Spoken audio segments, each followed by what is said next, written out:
All right, so we're about 2 minutes out. So if it's okay, I will open up the waiting room to everybody, and it'll just be an open entry from now on.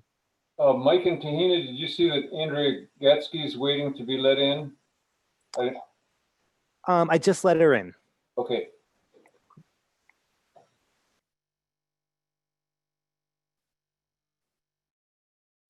And would you like her to be made a co-host? Or will she be just viewing today? I don't know how you're doing that with DNI. Tahina, with I DNI.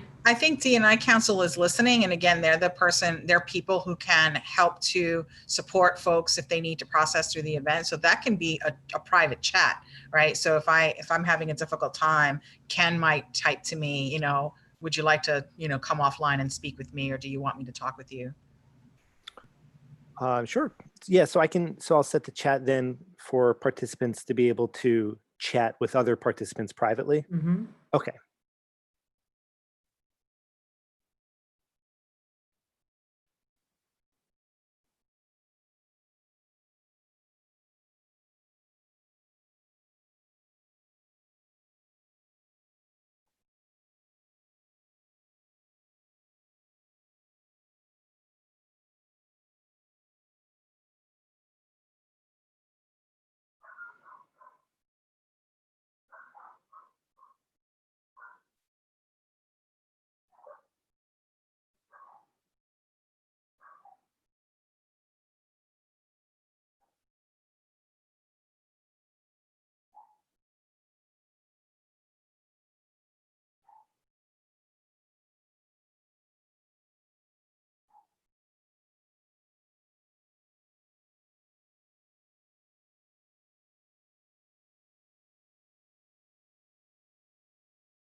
Okay, Tahina, we're good.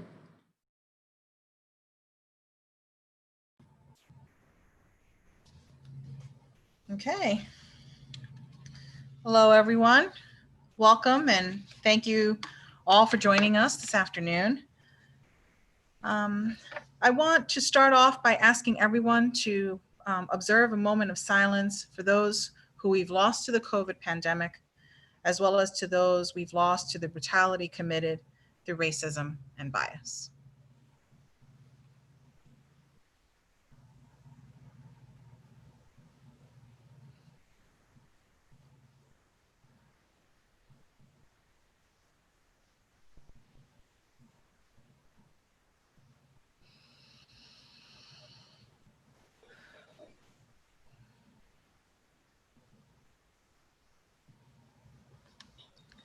Thank you all.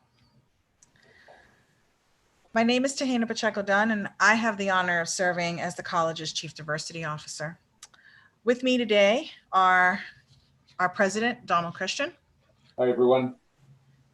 As well as members of Cabinet, Barbara Lyman, who is our Interim Provost, Shelley Wright, who is Chief of Staff and Vice President for Communication and Marketing, Stephanie Blaisdell, Vice President for Student Affairs, Michelle Halstead, Vice President for Administration and Finance, David Eaton, Vice President for Enrollment Management, Erica Marks, Vice President for Development and Alumni Relations, and Executive Director of the SUNY New Paltz Foundation.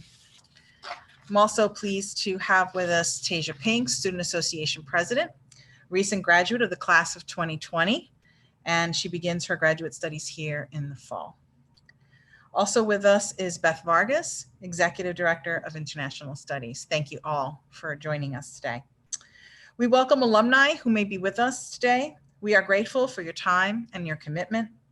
Shanna Searcy, Director of Alumni Relations, is also with us.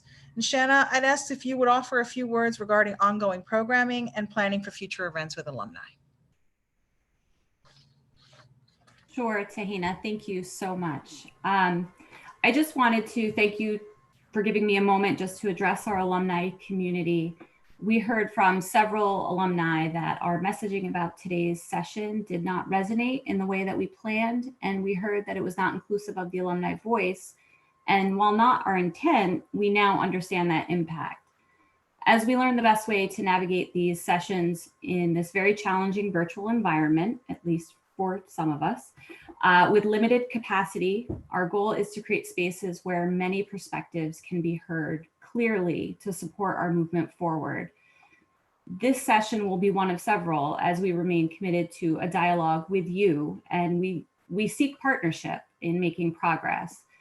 The next session in the series is scheduled for August 4th. So we do have a date for that now. So on August 4th, we will be dedicating that to the alumni perspective, and that we hope you will join us then as well. Today, we ask that we hold space for our current students, faculty, and staff, but also recognize that your collective experience holds power, and you may want to give words of support to those current students, faculty, and staff who share with us today.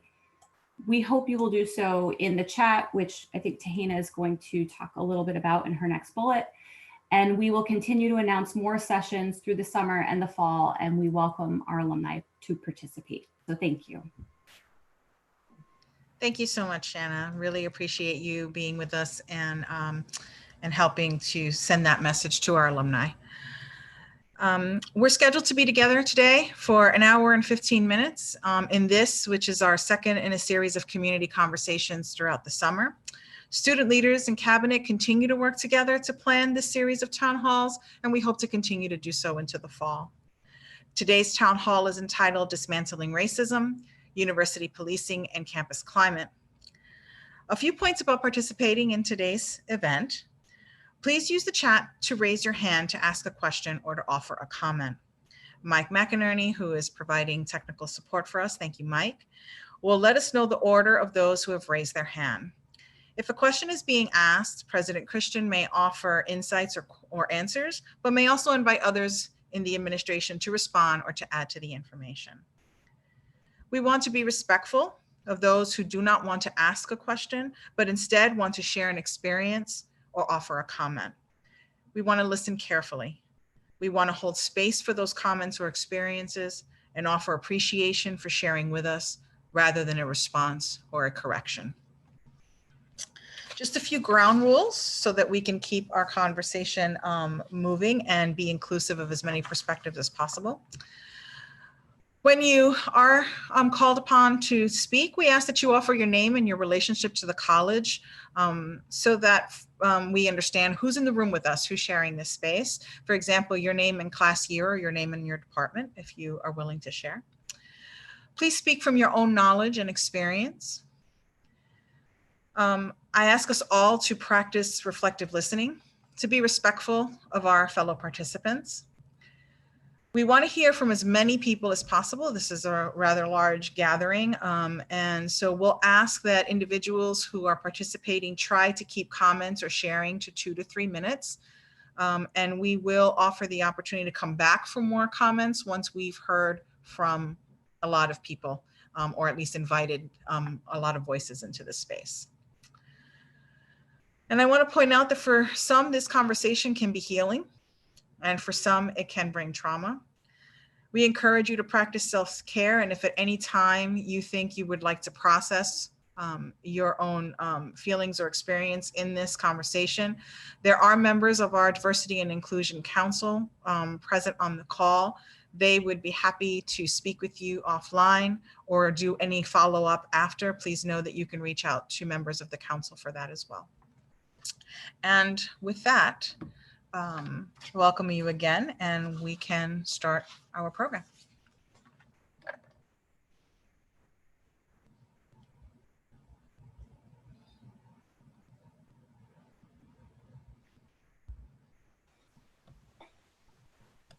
And I would just reiterate the point Tahina made that our primary goal here today is to listen.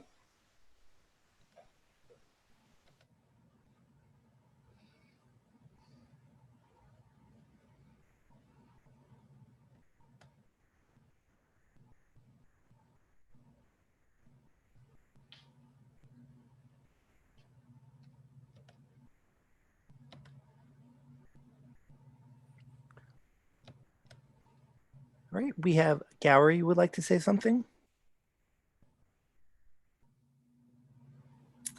Thank you so much for giving us the opportunity to speak on behalf of many of the groups of students here on campus who are routinely targeted and, who basically who have been remaining voiceless until now.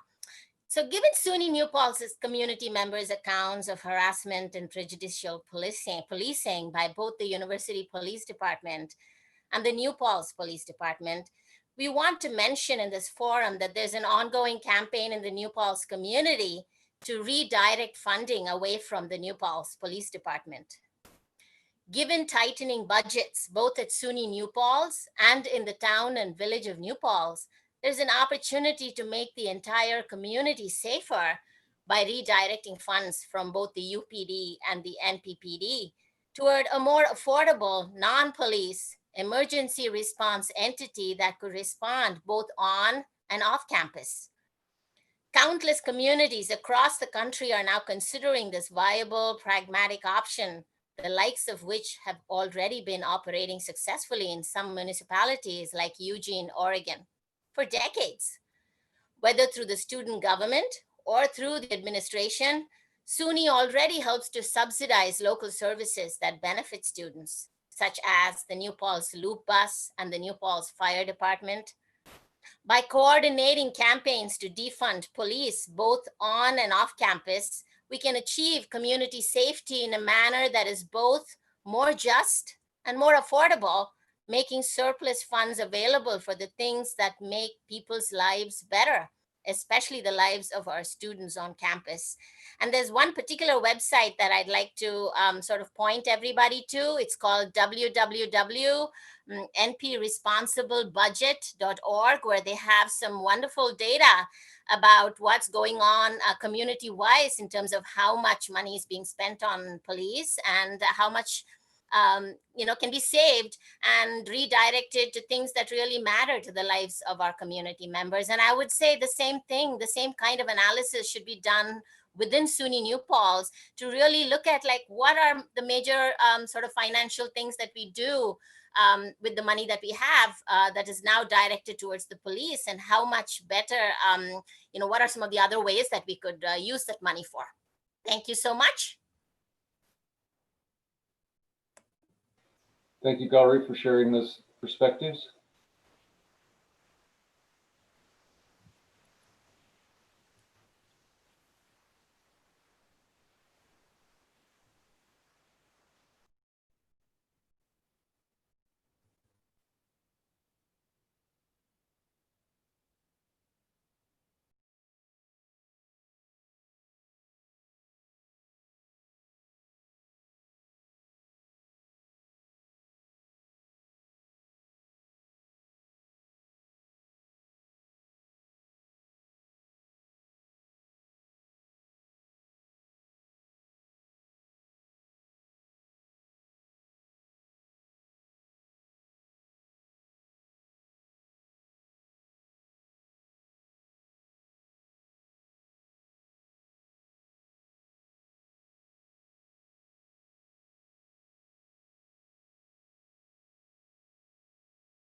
All right, Moshe Cohen would like to speak.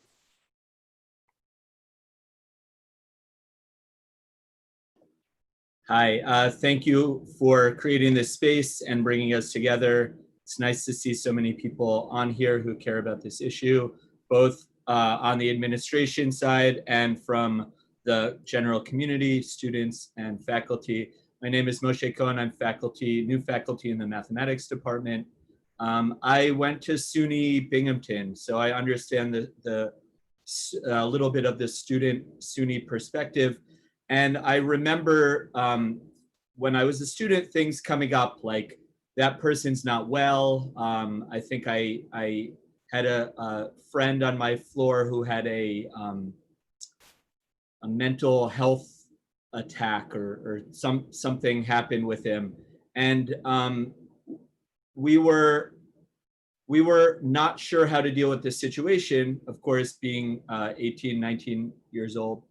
And of course, there's always the direct line to call the police, but and the campus police, but we didn't know what the implications were when such an event would happen.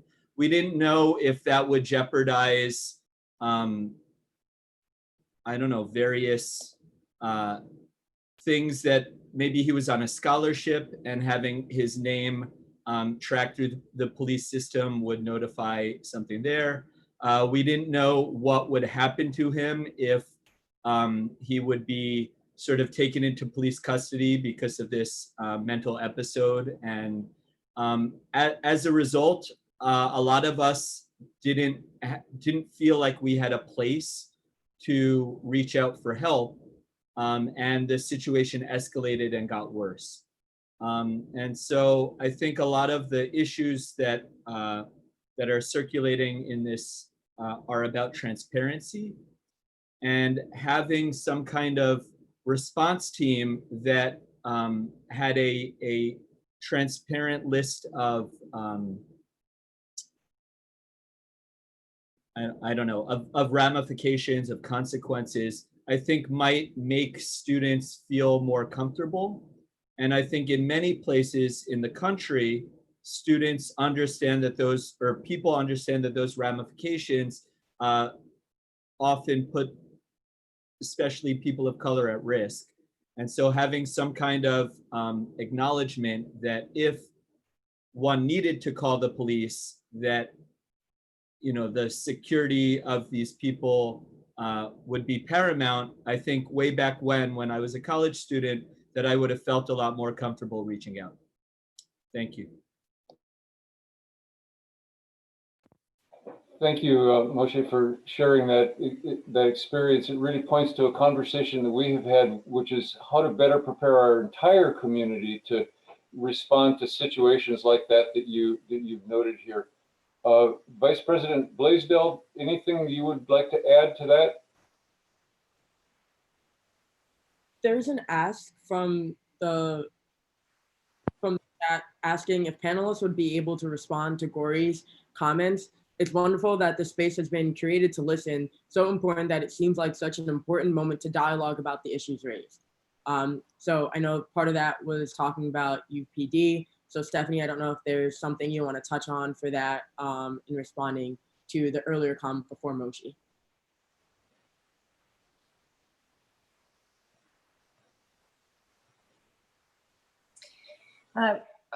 You know, in the previous town hall, not about the opening, but the town hall prior to that, when we began to do this series on racism, Dr. Lloyd was involved and responded to this question. And we can certainly do a better job and try to communicate more clearly about what the process is to do to handle mental health emergencies. You know, that is Dr. Lloyd right now has heard the request that mental health calls do not go routed through UPD, and we've begun discussions about alternatives to that system. UPD, their function there is to contact the counseling center. So they are a pass-through for after-hours contacts right now.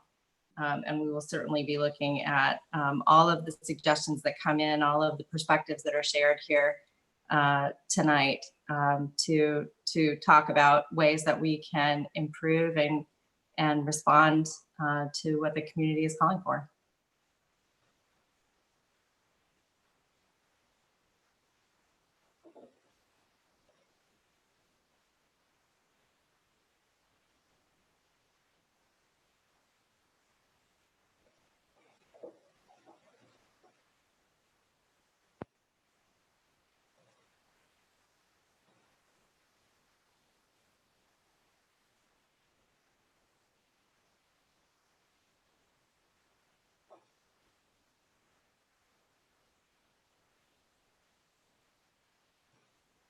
Gowri, you would like to say something again?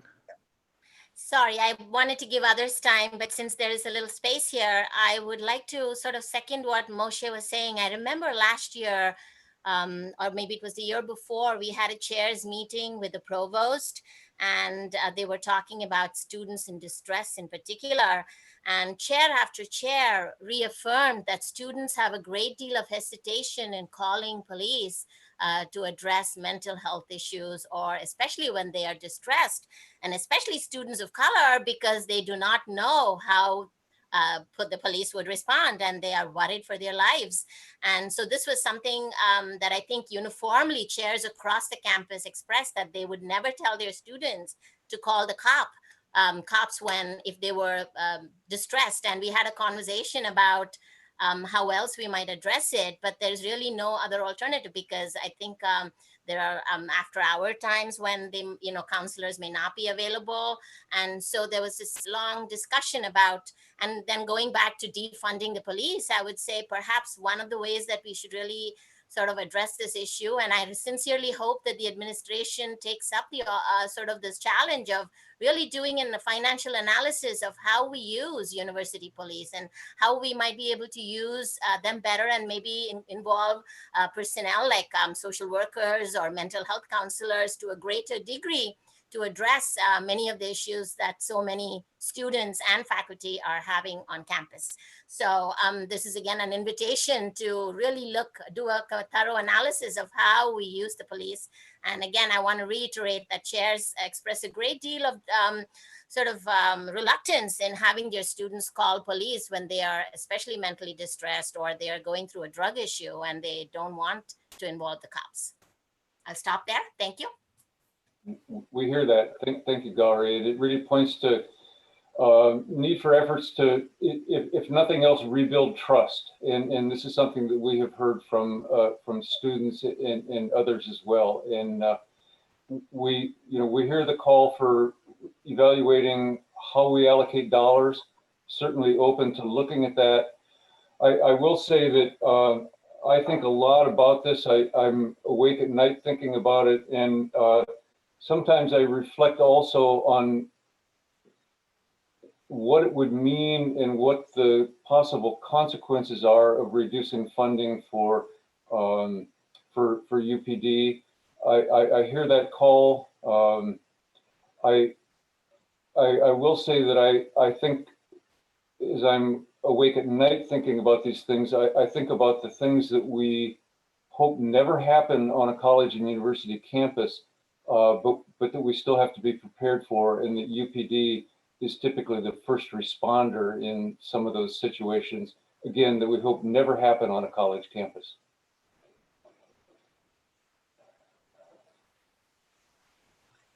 All right, Joel Oppenheimer would like to speak. Hi, thanks so much for creating this time today. I would just like to, speaking of the word trust, I would really like to know what the process is around decision making. There's many issues that I'm sure are going to be brought up today and are continually going to be brought up throughout these town halls. And I'm just wondering that what is the decision making process going to be? What types of collaborations, what type of ways of working do you see implementing in order to make these decision processes consensus, from a place of consensus, from a place of collaboration, so that we can really create that sense of trust and that the community feels invested and like they're part of this. Like that, I just really feel like we're in a place now where we should really be doing like for the community, by the community, in terms of how these decisions are going to be made going forward. So people can really feel that that we are part of this, that we're not just sort of speaking to you and then this body of administration is sort of somewhere and then like we get, then we get an email later or something like that about a decision. That could that look differently in a different way of collaboration and decision making? So my question is, have you thought about that, and what do you see as the process moving forward? Well, I'd invite my colleagues to join me in responding to that. I think one of the responses is for us to listen, as we're doing here and as we will be doing in subsequent sessions. We want to be sure that we're informed in any decision we make. I have heard from members of the campus community that when it comes to decisions that reflect other people's lives and livelihoods and jobs, people would prefer that administrators make those decisions. So that's a piece that I'm sensitive to, particularly in times like this, that when we're dealing with some fairly severe budget constraints related in part to the impacts of COVID-19. I don't know if any of my colleagues would like to weigh in on that question as well.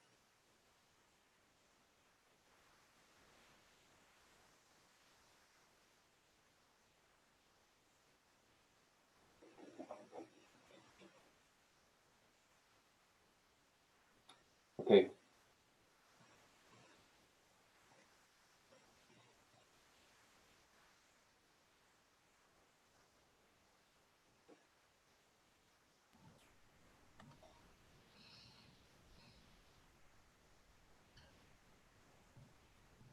Joel, I guess I would, sorry, I had to sort of process some thoughts and words, but I guess what I would offer also in response is that, we're undertaking this conversation in a different way for the first time, right? Not that this topic is new or that the concerns around this topic are new. They, of course, are not. But I think that we're in a different time and space, a different urgency of a call to action. And I don't know that we have the answers of what that process looks like. I actually think that's okay for us not to know what that process looks like, because I think if we are not open to thinking about this differently, then we're going to employ old practices that have resolved much of nothing. And so I think it's honest, I think, to say that we don't have a plan, right? There isn't a formula to this discussion. And to your point, I think it's one that needs, it needs community expression and resolve of the community to try to do this together, so that it is an outcome that is safe and right for all members of our community. And I use those words on purpose because safe and right mean different things to different people, depending on where you sit in your continuum of privilege. And so I really think we don't have a formula, but this is a wonderful start. I hope that this is the start of a lot more input from the community and a continued commitment to look at the issue. And, Joel, also having thought more about this for at least a couple more minutes, I would also add that I hope through conversations like this, we can learn about what the primary interests are of the community. I think we make much better progress and make better decisions if we're talking about interests than talking about a particular position that people are coming from at the start. So I'm hoping that as our conversation continues here today and in subsequent sessions, we can shift that focus a bit from a position to what are the interests that our campus community is best served by. I guess I would also just add that we're not relying solely on our community to educate us. I mean, we are actively researching best practices, looking at what other university police departments in particular are doing. The Black Lives Matter in Education group recommended the Who Do You Serve, Who You Protect book. I've been reading that. I find most of it's really more applicable to a municipal department. But, there's a chapter in the So You Want to Talk About Race book that I think frames the police dynamic really well. So I think it's important that the community know that we're not just relying on input from this forum, but that we are actively seeking out other ways of educating ourselves to make the best decision. Thanks, Stephanie. So, so far what I've heard is also a multitude of things that are interrelated, the need for more training around mental health issues and it's sort of a guaranteed empathetic response and understanding. And those things are extremely complex and so important. I've heard a sense of fear and mistrust, and that is also, something that I think is going to be really important to address going forward. As an administrator, we are really, I can't say enough times the word really, worried about some of our budget challenges, and we wait to hear from SUNY for direction on many things. And so our lives are often sort of uncertain. So sometimes if we seem paralyzed, it's because we are. And then we also think about things like, how do we create at New Pulse our own safe and understanding community, and how do we bring people to the trough of understanding and greater dialogue? We can provide resources and resources and resources, but how do we really, truly get people to embrace those resources so that we're connecting with one another and supporting one another, looking to the left and right and saying, something needs to be done here. Let me support this person in this moment. So all those things kind of swirl around and get taken into the big picture. I think, ideas are also really wonderful. And as President Christian mentioned, the kind of understanding of what these, what is it that's wanted in terms of support is really super helpful.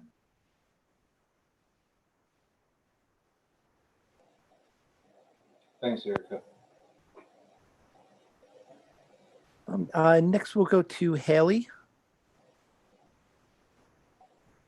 Thank you. I wanted to return to a point that Gowri made and another faculty member as well about how students feel about mental health concerns in UPD.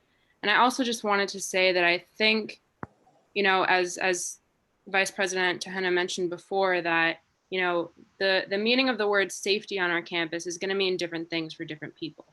So I think that none of us can argue that the structure of UPD on our campus isn't working for everybody, because it is working for some. There are some students who definitely would feel safe using their phone and calling UPD, but the reality is that there are other students that don't feel that way.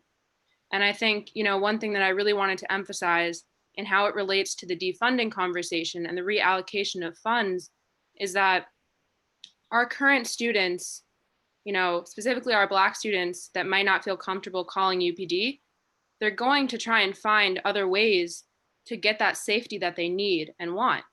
Some of them might reach out to professors and faculty and make reports to them that they feel comfortable with.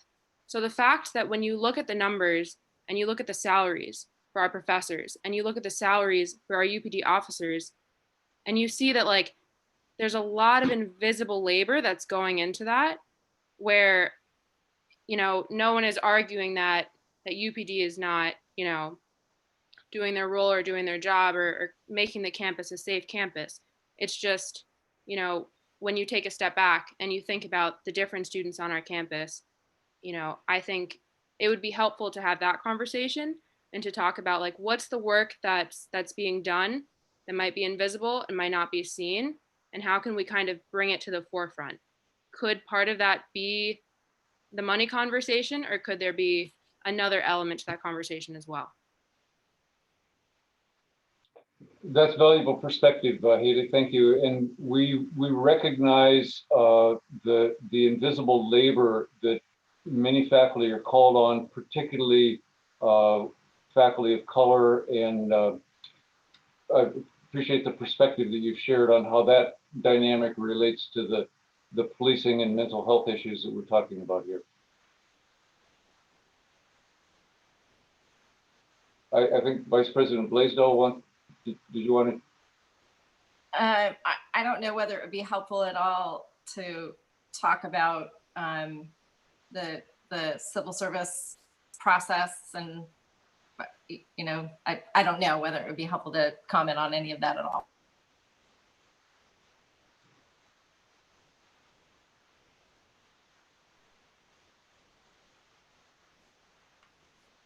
I think maybe, at least for the purposes of this conversation, and sharing more perspectives around this and giving people more time, I think it might just be important to note that the sort of the structure around university policing, its you know, its hiring practices, the rates of pay that are determined for officers, you know, training that is required of them.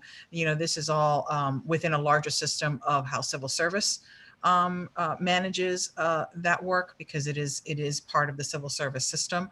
That in and of itself can be its own discussion, but I do think, you know, to Vice President Blaisdell's point, it may be good for this audience to understand that it's within a larger framework that sits also outside of the campus decision-making power, and that's important to understand.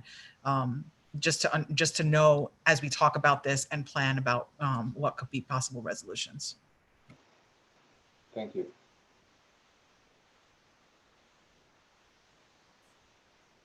Pink, if you wanted to speak, you can do so.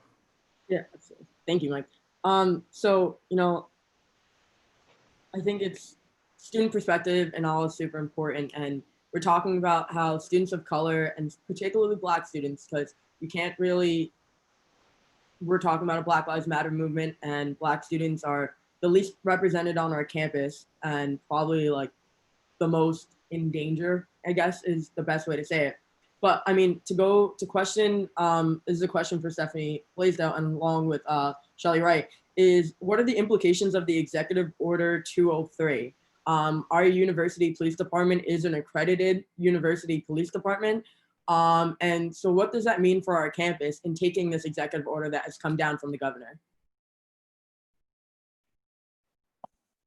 You asked me, but I'm going to punt to Tana.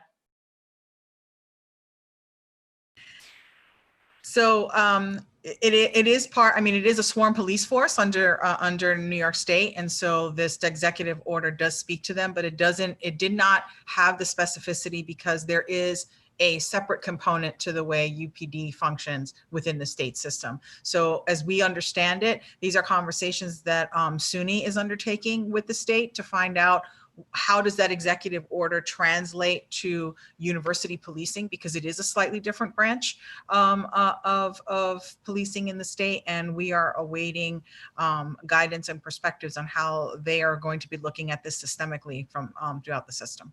It might be of interest to share very briefly what EO 88 or 83, what it means, 83. Pink, you've got it right in front of you. You wanna give a summary? Okay, hold on, give me 1 second. So the cliff notes basically are, the governor has asked the New York communities to address any racial biases and disproportionate policing of communities of color as a key element in his executive order, which tasks local governments together with police and community representatives to reimagine police departments to address the particular needs and communities in the community served. That's the Cliff Note version. Thank you. But weren't there several categories of police agencies that were explicitly excluded? DEC. I thought university police were excluded. Whether they're excluded or not, I mean, so we're waiting for translation, and this is how all of these executive orders sort of happen. They're broadcast, and then SUNY and particularly the legal department helps us translate how it applies to us, because there's always a little bit of a twist, regardless of what department is directly affected. So while we're waiting for guidance, I don't think the model that they're talking about is necessarily something that we would just reject outright if it doesn't apply to us. I mean, I think it's the spirit of what is offered here, I think, is an important consideration. Thanks.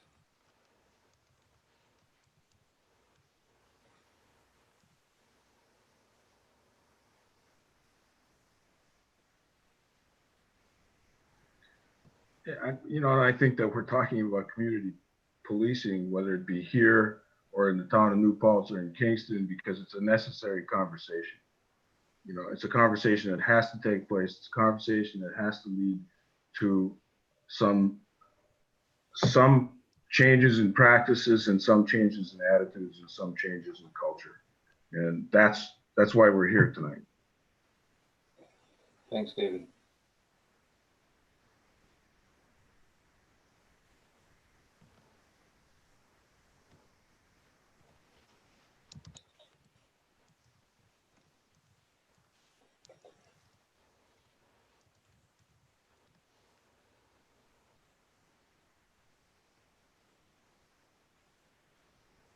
There have been like a couple questions like typed out in the chat, so I'll just take the liberty of like reading them off. I don't know if you guys are all been able to see them. So is UPD making any effort to express its explicit support for trans students on campus and at large New Paltz transgender community following the recent comments of NPPD officer Cisco, an explicit commitment to distancing of UPD from this kind of behavior is needed to make queer and trans students, particularly queer, trans students, and people of color students feel safe at this institution? That's a great idea. It's a great perspective. I'm aware of the incident, and there was some confusion. Just to clarify for at least this audience, that is not a UPD officer, it's an NPPD officer. But I think the idea of offering support for community members and explicitly for trans students is a great one.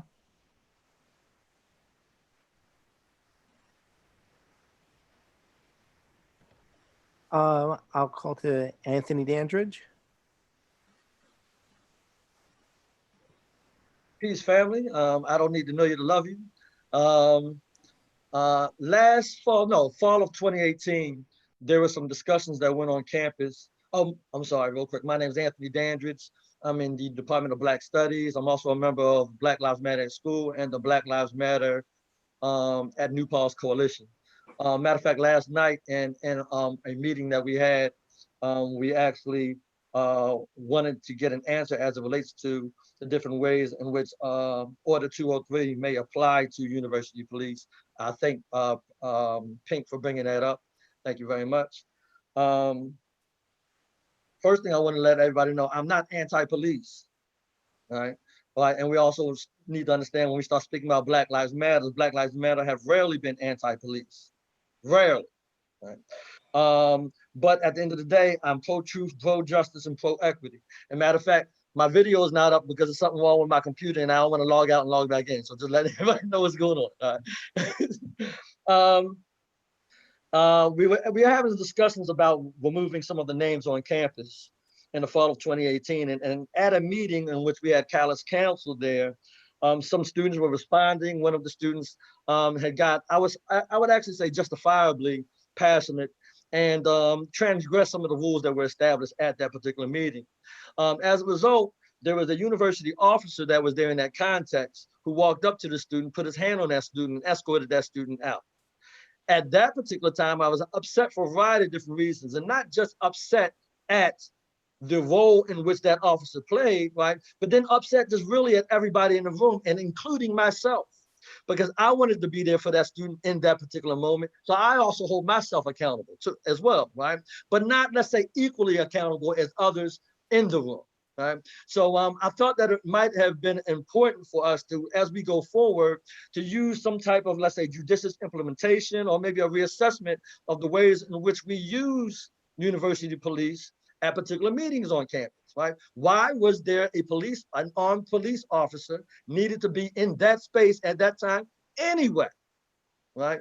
So that's something that I want to put out there, and something that possibly we can, think about just going forward as it relates to the different ways in which we want to use the police, but then also understanding that, that was not only a traumatic experience for that student that student will live with for the rest of his life, right? But then also for me, that was a traumatic experience and I will never forget it. I'll never forget that experience. And I'm sure many others who were there in attendance won't forget it either. And I'm gonna stop right there. Love y'all. Deuces. I'll have Vice President Blaisdell respond a little more to that. I appreciate you raising that incident, Anthony. Your assessment aligns very closely with our after action analysis.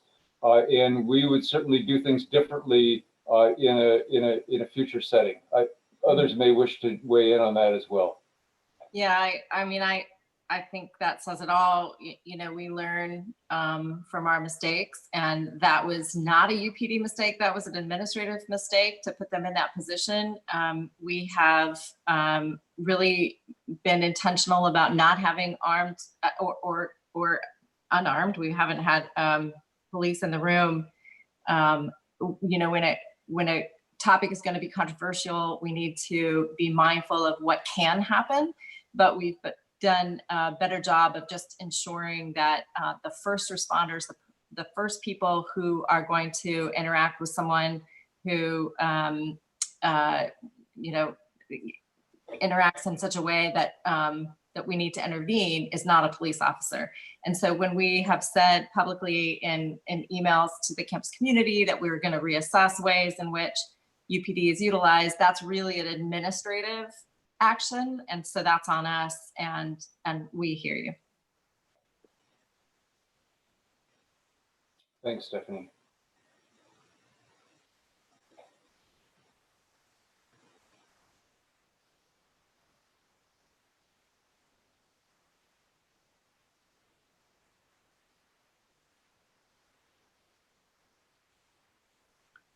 All right, we'll go to Andrea Gatzke. Hi, can everyone hear me okay? Loud and clear. Great. Andrea Gatzke, I'm in the history department, and I have a question that sort of riffs off of what some other people have said. one of the questions raised by Haley earlier and some other people. Mostly just to ask, I have had students come to me to talk about issues that they've had with New Paltz police. And it's wholly unclear to me as a faculty member, and I try to understand these things, but I have not really known what the campus can offer students who have issues with New Paltz, town of New Paltz police.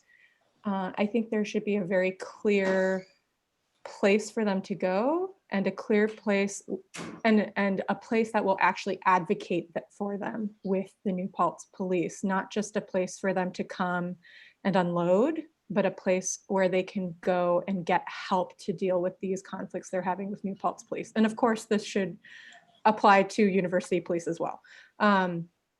But I have definitely had students, some of whom were international students, but some of whom were not international students, have conflicts with police and not really sure what to do with that. That's a really good point. And I saw Robin's name, so hey, Robin.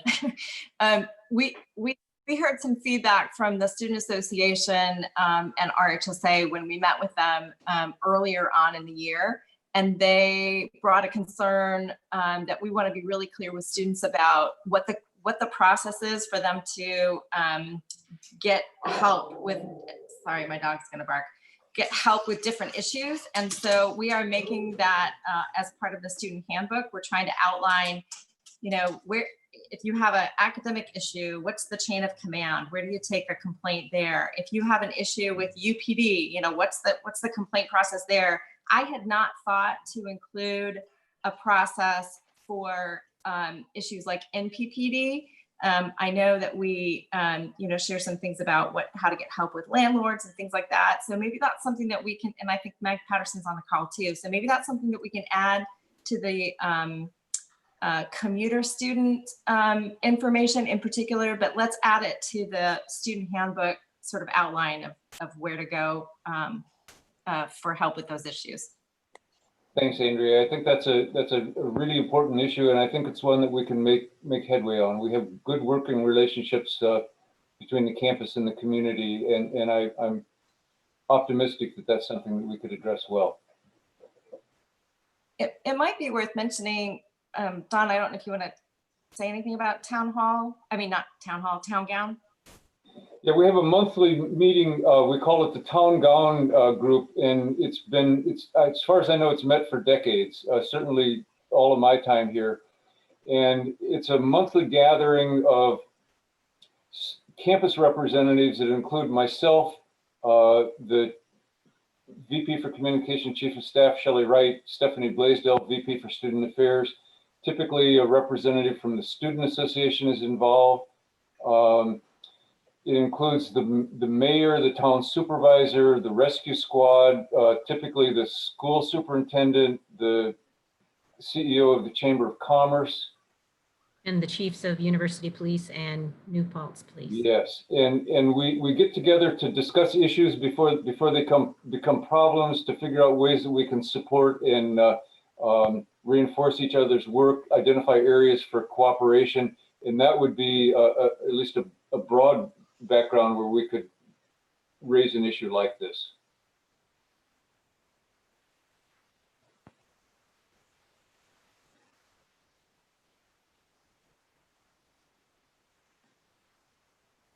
Every once in a while, I see a message in the chat that says hand. I just want to make sure that people know it's different on my system than it might be on yours, but there is a function to raise your hand under the little 3 dots. And that's a lot easier for us to see than the word hand in the chat, but I know Mike is on it either way. Yeah, I've been relaying to Mike those people. I'm getting messages from folks saying they're having difficulty with the raise their hand feature because of their particular system. So we're catching them. All right, we'll go to Jessica next. Hello, everybody. Jessica Purcell. I'm an EOP advisor. I'm an alum of the campus. I'm also an adjunct faculty member with the Crisis Intervention course, which makes my work with peer crisis interventioneering is what I call it, to be something that I'm closely and intimately related with, even though I don't oversee Oasis Haven.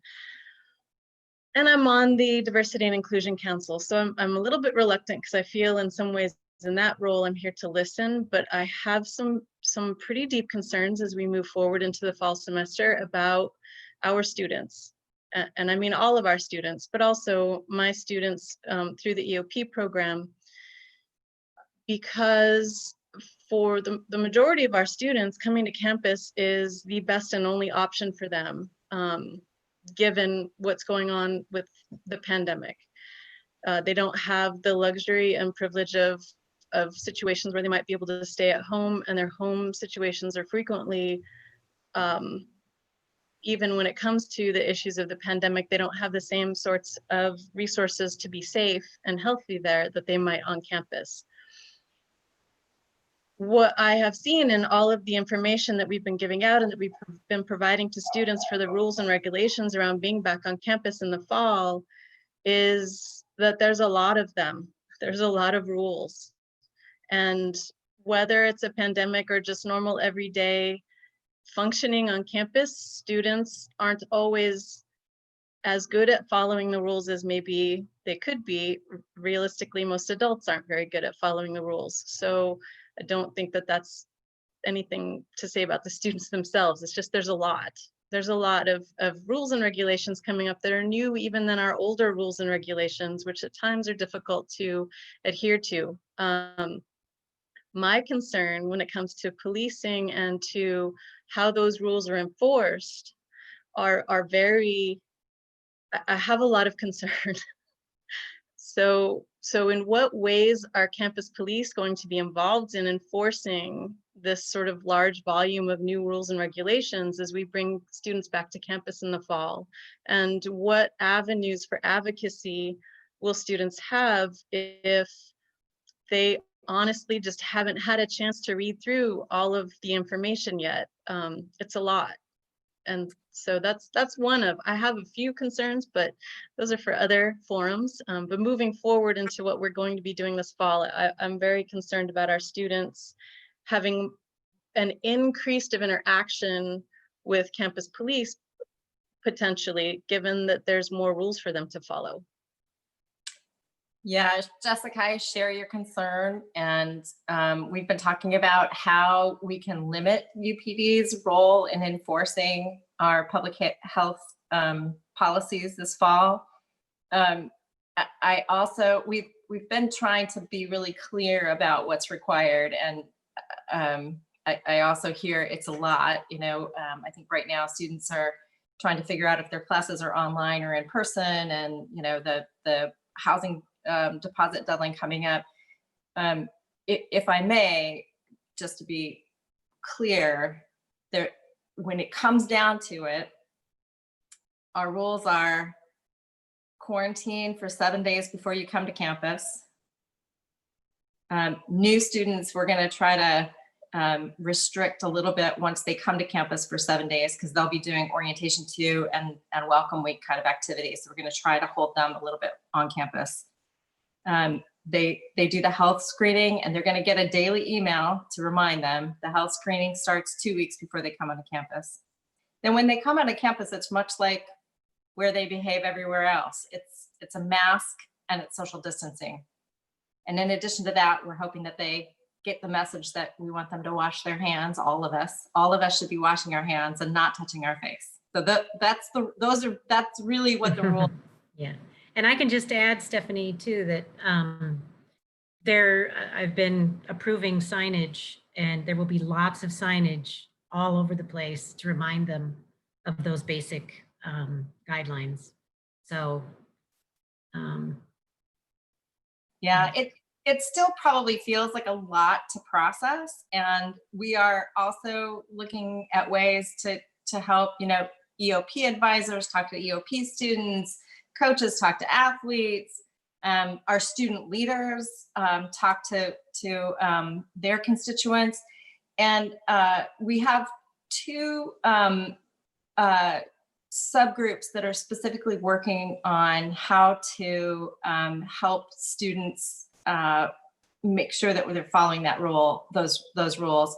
One is being chaired by Mike Patterson, and he is working with a pretty diverse group of campus leaders, including student representative. I think Dershanel's on the call. He's on that committee to talk about influencing student behavior, because we know that students are going to do what their peers are doing. So we want to use that to model and shape behavior.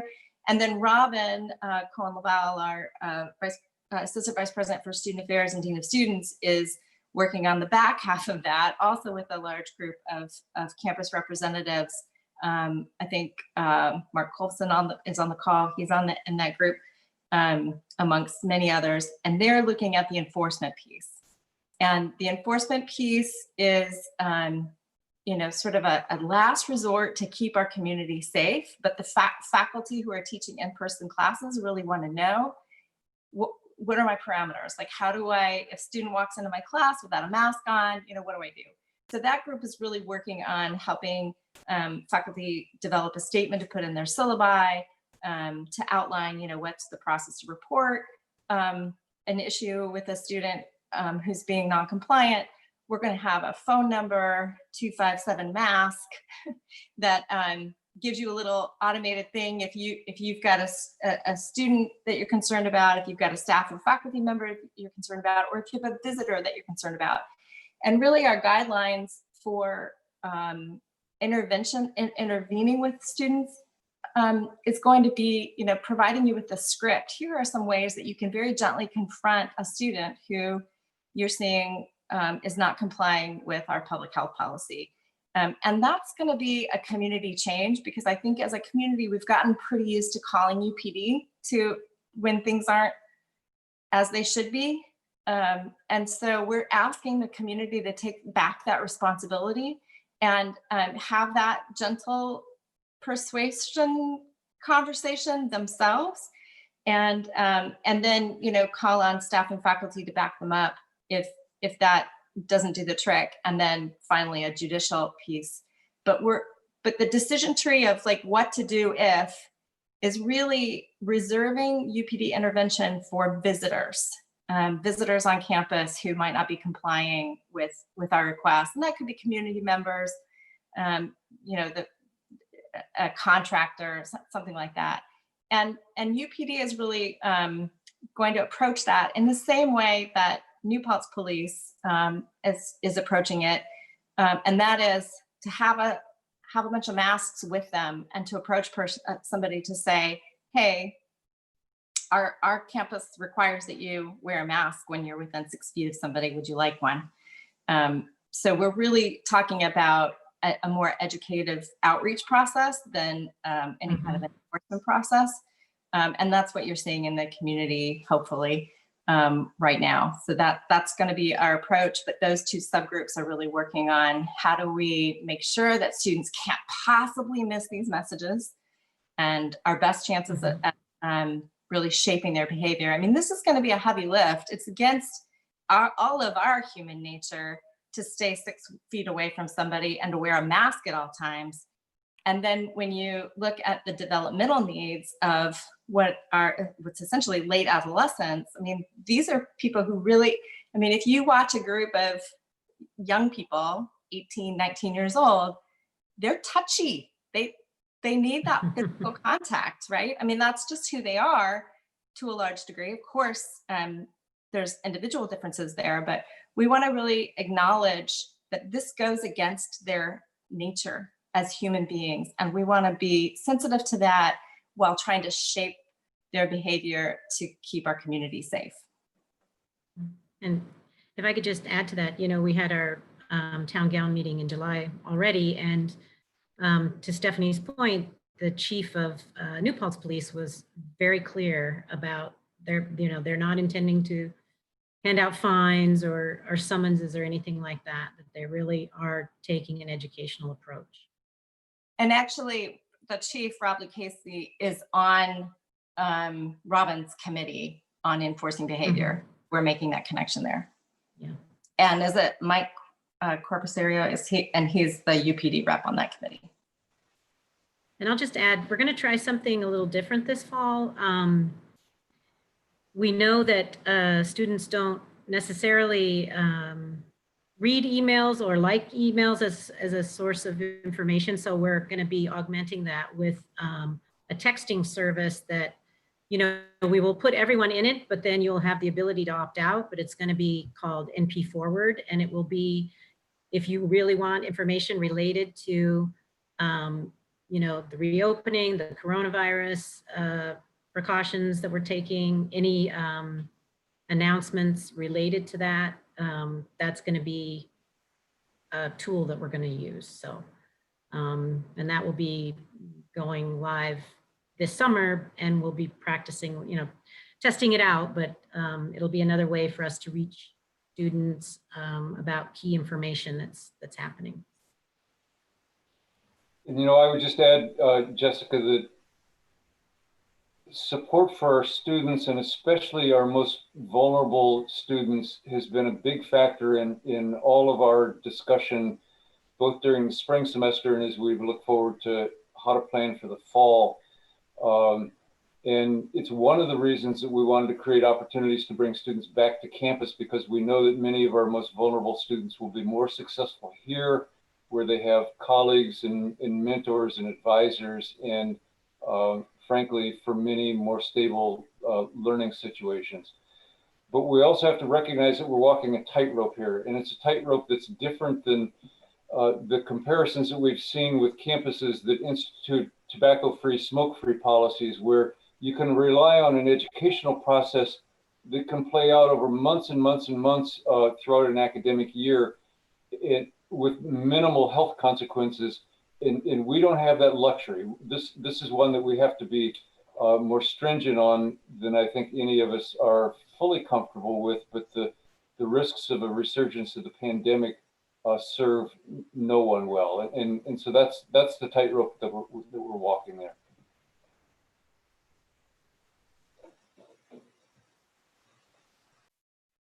All right. Next, we can go to Haley. Thank you. I'm going to see how many points I can remember that I had, because there's been a lot of talk. But I should say I didn't introduce myself the last time I spoke, but my name is Haley. I am a senior now, and I'm the Vice President for Academic Affairs for the Student Association. I just wanted to say that I really appreciated Jessica's point, because that's something that I've been thinking a lot about. And, you know, I appreciate the emphasis in the community taking back a lot of the responsibility, because coming back to the campus in the fall is going to be each person's individual responsibility first and foremost to make sure that they're ensuring campus safety. But, you know, it's also going to be a community effort as well. But I do just want to emphasize that, you know, as we take away some of this responsibility from UPD and place it onto faculty, that there's still a clear power imbalance. And so it's important to remember, you know, when thinking about the messaging around this and thinking about how the practices and how the scripts are developed, how it can be equitably enforced to every student. You know, and I think it's also, now I'm losing my point. Oh yeah, okay. I wanted to so far. I wanted to ask, you know, because I appreciate the language that's being used to talk about how this will be enforced, using language like gentle, using language like education, because that's something that I think we want to see. I don't think anybody in this space, administrators in this space, faculty in this space, students in this space, want to think about a scenario of it escalating. You know, if a student is not social distancing, if a student is not wearing a mask, you know, nobody wants to think that it would get to that point, because we all want to believe that we want to protect each other, protect ourselves, and keep everybody safe. But the reality is that, you know, it could very well get to that point. And so I think the more that it's thought bravely out loud about, the closer we can actually be to protecting and keeping students from harm. So I just wanted to ask if it's possible, if anybody, I don't know, Vice President Blaisdell, President Christian, could speak a little bit more to that point after maybe calling this hotline, or that point to maybe after doing this gentle suggestion, will UPD be involved at a certain point? Will there be judicial hearings? Will there be, et cetera? You know, if that's okay. So again, Robin is chairing that committee, and if Robin wants to speak up, I'm going to give her a second to process and jump in if she would like to. But the committee has only met once, so let me also just give her a little out if she needs it. I can say there were, you know, the spring was a pretty scary time. We acted very quickly, but we also acted with compassion. So we communicated to students that you could stay in the residence hall if you had no other safe place to go, and that included international students. But it included a number of other students too, who you know, for reasons that we didn't vet, felt like they were safer on campus. And secondly, if they had any access issues to technology.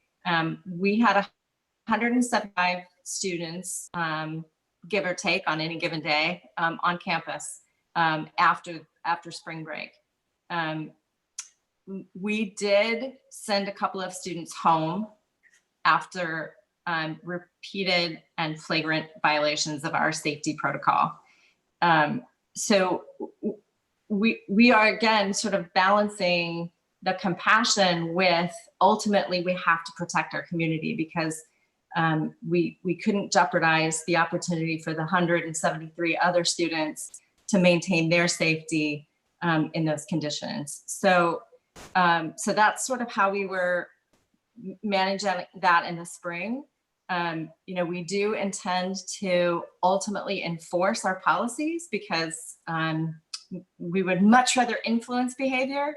And I guarantee you that 98, maybe even 99% of our students are going to willfully do the right thing, because they don't want to see their semester ended and they want to protect the community.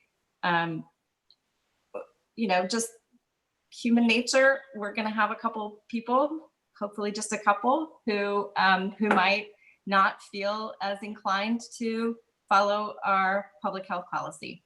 And that's why the enforcement group exists, is that ultimately it's going to be handled judicially, which can result in a loss of campus housing, because our priority is going to be to keep that community safe.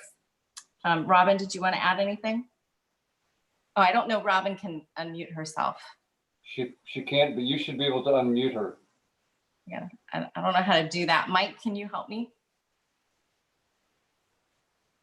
I'm looking for her in the list. I don't see her. Okay, she was there before, but perhaps she had to go. Yeah. Linda is also on, Linda Eaton, but you know, Robin is really the person that might have something more to contribute to that. So I think we'll leave it. Does that answer your question, Haley?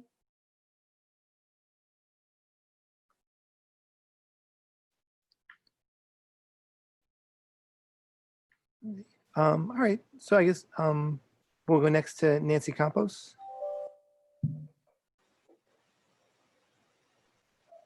Hi, I'm Nancy. I'm the director of the AC Squared program in the School of Science and Engineering. And AC Squared is a program primarily for students of color in STEM fields. So similar to Jessica, I have a lot of concerns about students coming back to campus, and we're talking about UPD and how that is going to affect the campus climate. It already affects it, and now students are coming back, especially right now when we are in the middle of a revolution.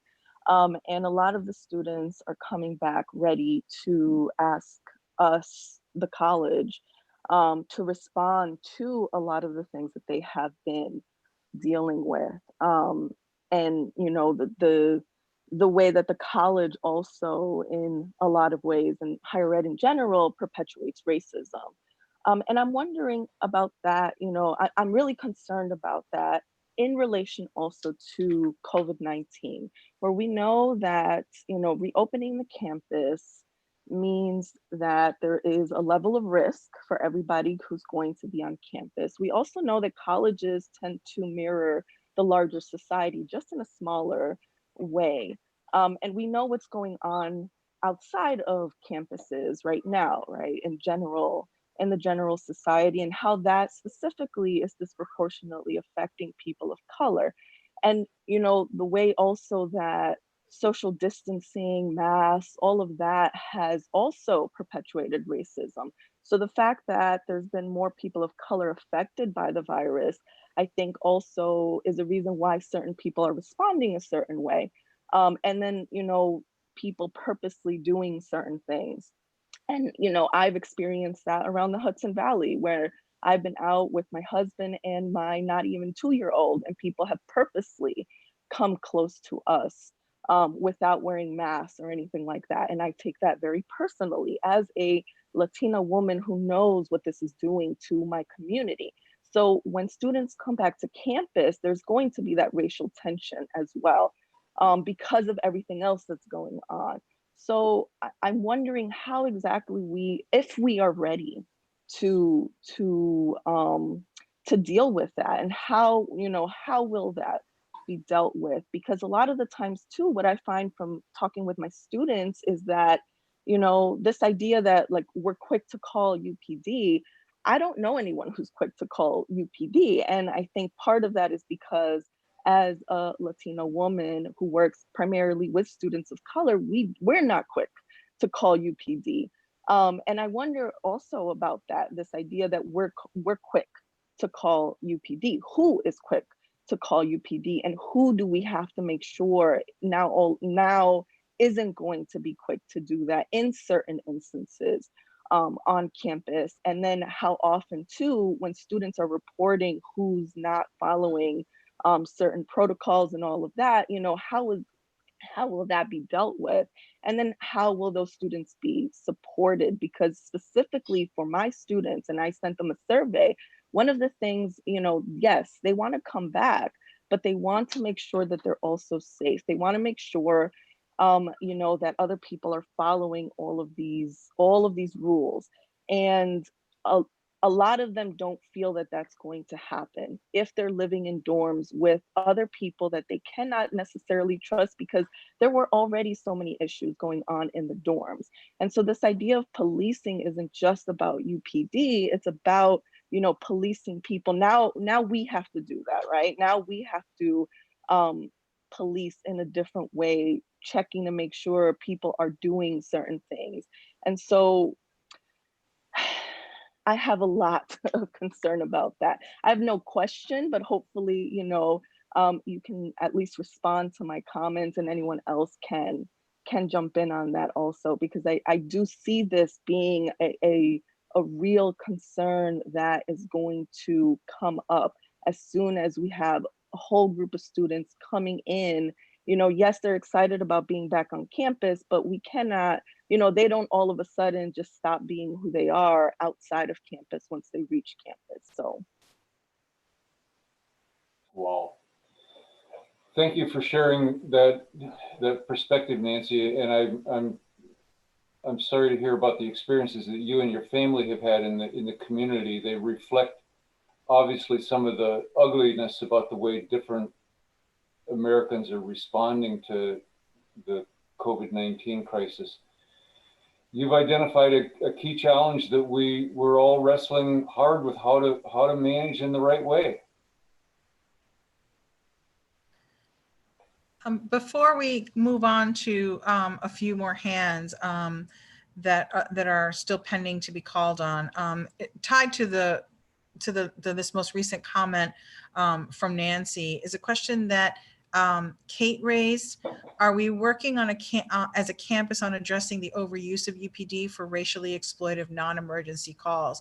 And I think we touched a little bit about this at the start of our conversation, where we talked about the role of UPD in responding particularly to mental health calls, and whether or not that's really the right first strategy. But I think this is broader, especially in a time where people might might be sort of weaponizing the use of UPD against people. And I think that's linked to Nancy's comment, and I didn't want to miss that. Yeah. So I also just want to thank you, Dr. Campos, for that perspective. And I share your concern. This is going to be an imperfect experience for all of us, just like what we're experiencing in our communities. And it's going to be an ongoing challenge. And I appreciate your advocacy, particularly for the students that you are working with, and we will rely heavily on your help with, knowing their experiences and working with them directly. So let me say a little bit about mental health. I don't think that Gwyneth is on here, but again, there's a very close partnership between the Psychological Counseling Center and UPD. And the reason that there's a pass-through, or has been a pass-through through UPD, is because when they're after hours, the PCC has an on-call system. So there's always a mental health professional available 24/7 for our students in a crisis. But to get them at 2 a.m, sometimes they need someone to be persistent to make sure that they're reaching someone who can help a student. So that's really been UPD's role, is a pass-through. And I say that just to explain what the procedure is, not that will continue to be the answer. As I mentioned before, Dr. Lloyd and I have had conversations about this. But that's what it is. It's just a pass-through. But the other issue around that is that we don't advertise that UPD shows up when a student is bleeding out under the table in the lecture center. That is not something that we talk about. We don't advertise that UPD has tracked down an individual based on where the call came in through and their cell phone pings, and has literally snatched them from jumping out a window. We don't talk about that in our community, but both of those situations have happened since I've been here. And Lieutenant Williams actually got 2 life-saving awards just this past year. And those are stories that we can't tell, we don't tell in our community for a variety of reasons. But I think it's really important that we acknowledge that when there's a mental health emergency after hours on campus, we need to make sure that someone can get to that individual to stop them if they are actively trying to take their life or harm themselves. And so that partnership has really been in place to ensure that UPD is in the loop. So, again, maybe not the forever solution, but that's why it's in there. And I just wanted to make sure that that I said that piece. There was another part of that question that I was going to address. If I could insert quickly, those 2 instances that Vice President Blaisdell just outlined are also ones that I think would not have been resolved in the way that they were if the intervener were not a trained police officer. So there were special skills and training that were called upon to act the way they did to intervene to prevent those suicides. Right. They really required the resources. For example, the cell phone pings, the ability to be on campus active in the middle of the night. I'm just responding a little bit to the comments. I also want to say that a group of us get every police report. Myself, Linda Eaton, Robin Cohen-Laval, and then we will send them on to others. So I personally read every police report that comes through. And there was a question about, who is quick to call UPD, which students are quick to call UPD. Just off the top of my head, I would say that that it's frequently the person in need of help themselves that calls UPD. And then second to that, I would say that it's often a staff or faculty member calling UPD, if that's helpful at all.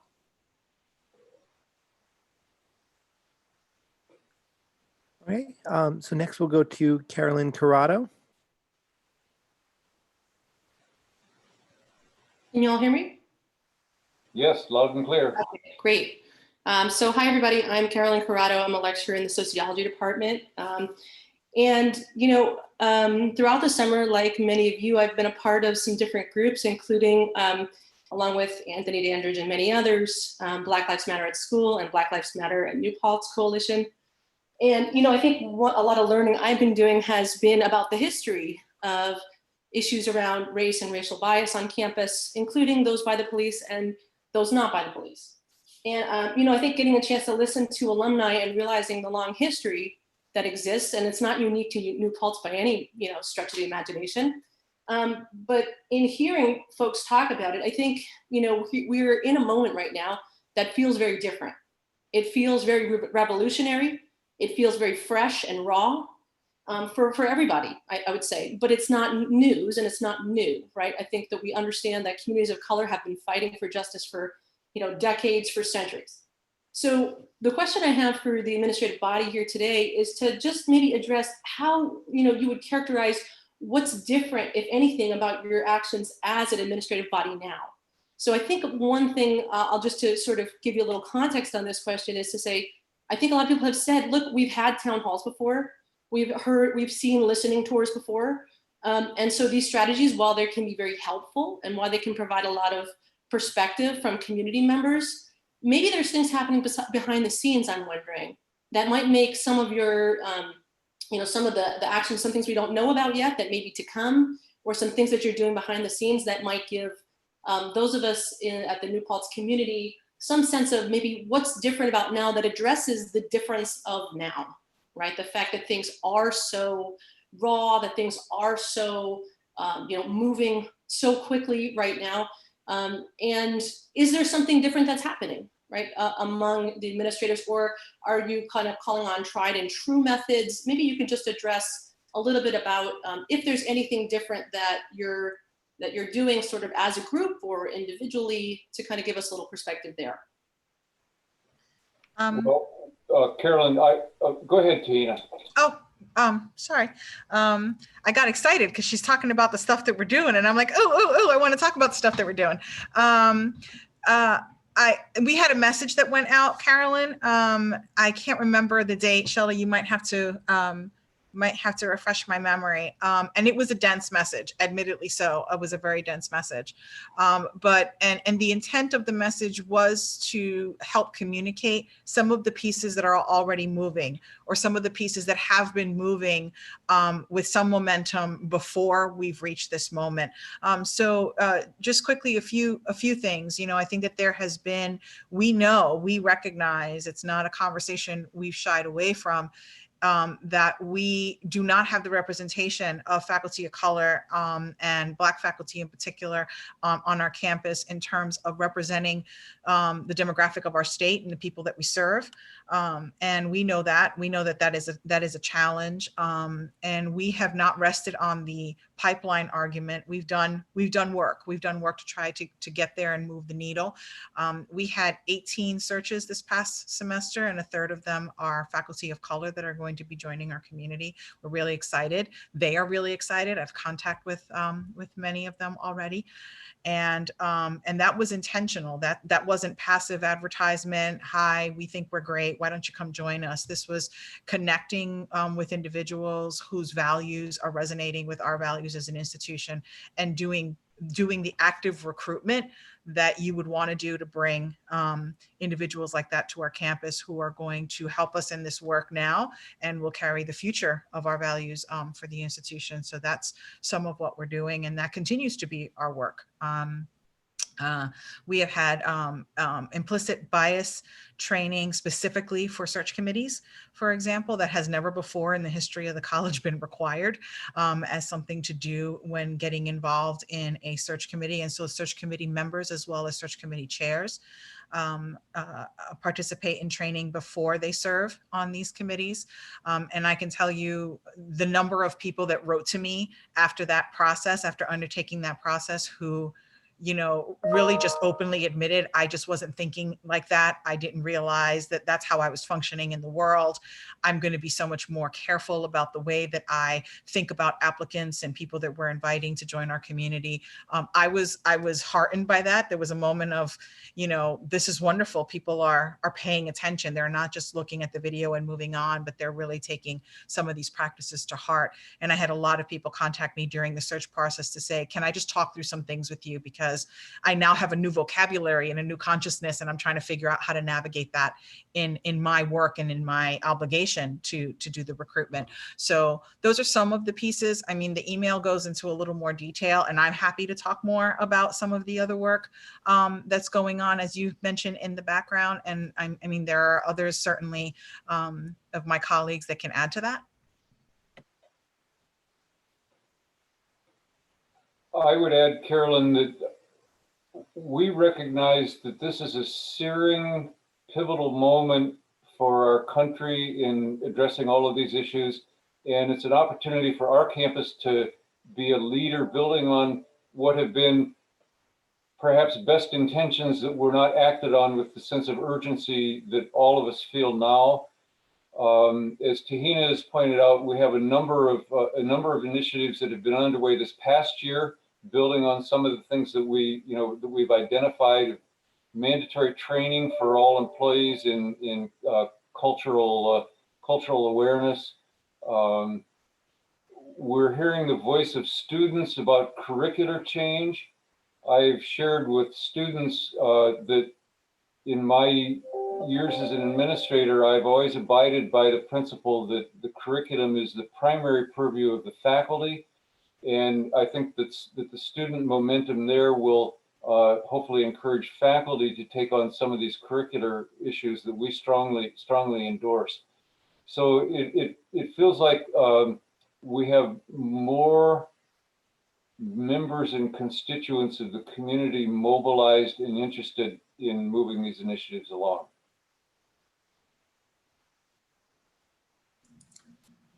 From the area that I'm in charge of, development and alumni relations, our foundation board is analyzing scholarships that are given out, making sure that those are going to students of the greatest need, which tend to be students of color, although not exclusively. We are also starting, as Shana mentioned at the beginning of this meeting, a series of conversations with alumni, and I've always provided a lot of support to our First World alumni during their reunion, which sadly had to be canceled this past spring. But looking at that group of alumni to really give us guidance for how can we find ways to do much more fundraising around scholarships for underrepresented students, particularly in various disciplines. You know, in the past, I will say we've only gone out to students from First World for money for these scholarships, for example, which now, of course, I look at it and I think we should be going out to everyone. And you know, this is just a very small little piece, but I think shining the light into every single thing that we do and bringing these discussions to each of our areas is something that I know all my colleagues are doing. One of the things that's in the email is also creating a bias response team. And going back to something that was talked about earlier, you know, I also worry about, as I say, the devil's in the details. Somebody who sits down in class and refuses to put on a mask and is extremely stubborn and figuring out how to react to those people. And those are situations that happen in everyday life, right? And it's not really very clear to any of us exactly how one handles that, but for sure, unless someone is being, you know, violent, calling UPD would not be the answer. So you know, we have to help one another as we go forward. So we have we have gone past the time that we thought we would be together, but the conversation is wonderful. And I'm so grateful to all the perspectives shared, the information sharing that's been happening in the chat. I am feverishly copying things that are good and wonderful to continue to keep in mind as part of our conversation. And so I think I have two last folks who asked for hand raising in the chat. And so I think what we'll do is we will offer, if there's no one else that we haven't heard from yet, is there somebody else who would like to raise their hand who hasn't spoken yet? And if not, I'll call on our last two folks in the community and offer some closing remarks. Tahina, Kirsten Green was raising her hand just now. Yep, she's one of my last two. Okay. No? So I have, I'll invite then as our last two speakers, Kirsten Green and Anthony Dandridge, and y'all can duke it out for who's gonna go first.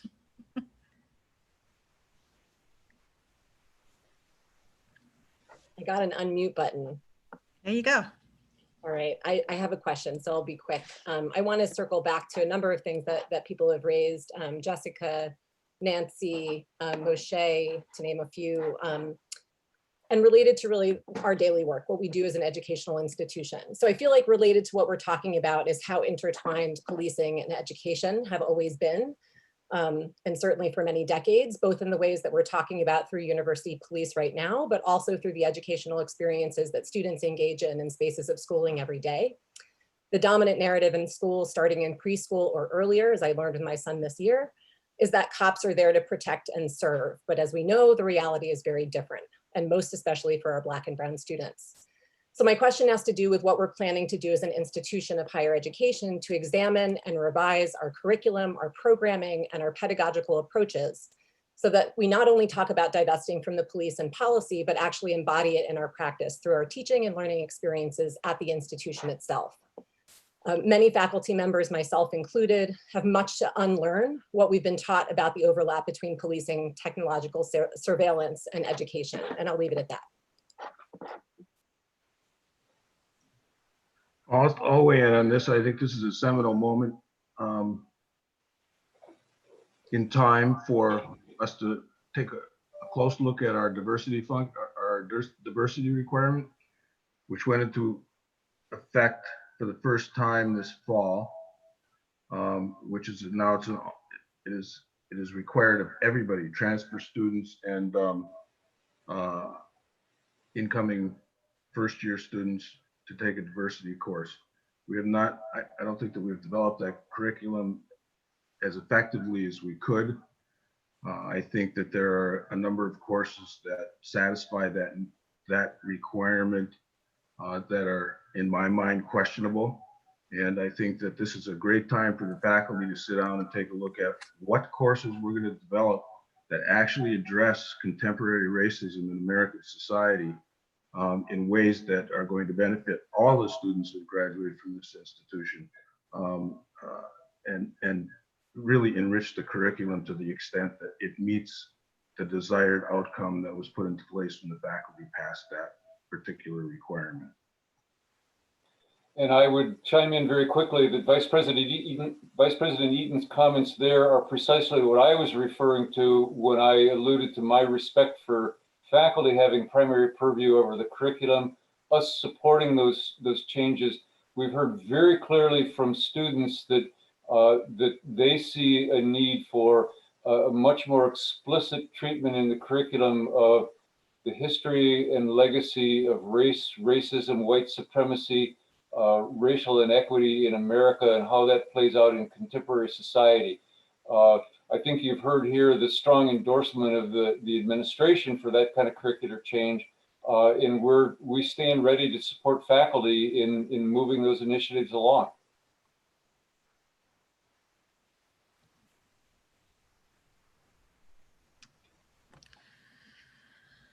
Okay. Well, this has been this has been a rich conversation. I think. I hope that others feel that it has Tahina. been. Wait, Anthony. Anthony. Anthony, did you get unmuted? I am unmuted now. Hello. There you are. I did not want to follow my sister Kirsten Green though. All right, oh, let me go first. Let me go first. Right. Anyway, I've also well recently been elected to the board, well, the executive committee for the SUNY Black Faculty and Staff Collective. There are a variety of different asks that we were pursuing, and recently we just had a conversation with Senior Vice Chancellor for Strategic Initiatives and Chief Diversity Officer Teresa Miller, in addition to the outgoing Chancellor Christina Johnson, about a variety of different issues that we had. We talked about, at the top of that list was the murder of a SUNY student by police in New Jersey. His name is Maurice Gordon. And that occurred 2 days before the George Floyd murder. Right. So we talked about a variety of different police issues with respect to that, and also attempting to get some kind of recognition of the life of Maurice Gordon by possibly looking towards establishing some kind of a scholarship in his name. That being said, I want to tie this into what Haley and what Pink said with respect to the issue of language and the issue of an actionable item. This particular conversation that we're having here now, as we seek to, let's say, dismantle, eradicate, or let's say disrupt racism, we're not attempting to disrupt racism temporarily. We're actually attempting to do this fully, right? And to this extent, there are a variety of different messages that are being sent, and we should not be surprised of the diversity of these messages, given the systemic nature of racism, right? But I want us to understand that it's important for us to focus not about individuals and institutions necessarily feeling guilty, but more about us promoting this idea and a feeling of responsibility, right? We need to feel responsible for change, all right? So just like at the end of the day, those names that we changed on some of the buildings on campus, just like how we may feel as though it's particularly important and responsible for us to mandate masks as a reflection of our responsibility to others, right? All of these things are meaningful. So I would like us to possibly be proactive in another way, in a more explicit way, as an actionable item, Pink, with respect to language, Haley, and using the language of an anti-racist police force. And could we have that language included in when you go to the SUNY New Paltz Police Force webpage, and they talk about the mission statement, the guiding principles, and the vision and goals, right? Could we have specific language? Because remember, this particular forum is about issues of racism. Could we have specific language related to racism on that? That would not cost any money, but I'm not sure, with respect to what kinds of ways we need to engage in terms of legitimating or, just going through that particular process to get that done. But I think that would send a very important signal going forward. Love y'all, deuces. Thanks, Anthony. And I really like that idea. And I know Chief Ridiak is and Deputy Chief Corbuseros are on here listening as well. I would add my thanks for that great suggestion as well, Anthony, and I appreciate your being part of this SUNY-wide initiative and bringing some of these ideas back to our campus. We appreciate that leadership. Thank you. And you were afraid of following Kirsten. That's one heck of a way to close, Mr. Anthony. Well, I do want to say that I'm grateful to Anthony, to all of you for bringing forward your comments and your concerns and your ideas. I have to have a lot of faith in this work, that everybody who wants to see this done wants to see it done well and wants to see it done in partnership. And so I'm grateful for this moment where we can talk to each other about that and what that looks like, and talk about the ways in which we are we're going to call each other out on what we're not meeting and where we're going to celebrate the things that we're going to achieve together. And I'm very hopeful that we will achieve these changes together. I want to thank everybody for your participation. Members of Cabinet, thank you so much for joining us and answering the questions. Our student leaders for bringing your perspective and your views and your support to your fellow students. Thank you very much. To members of the D&I Council, thank you so much for continuing to do your work and in that partnership. To all of you, I invite you to seek more information out about how we're going to continue these conversations. I invite you to come back to these conversations, and I invite you to do work in the background, and to the degree that that I can be of help or support to you as your Chief Diversity Officer, please know that I'm there, and I'm willing to have those conversations and help where I can. Thank you all again, and this is recorded. It will be uploaded into YouTube, and I am saving the chat. I've been taking careful notes of people's comments, and so these wonderful contributions today will continue in our conversations and in our planning. Thank you. And as president, I'll add my quick thank you to everyone, and including a thank you to Tahina for guiding our conversation here so well. Thanks so much. Okay. Be well and safe, everyone. Goodbye. Thank you.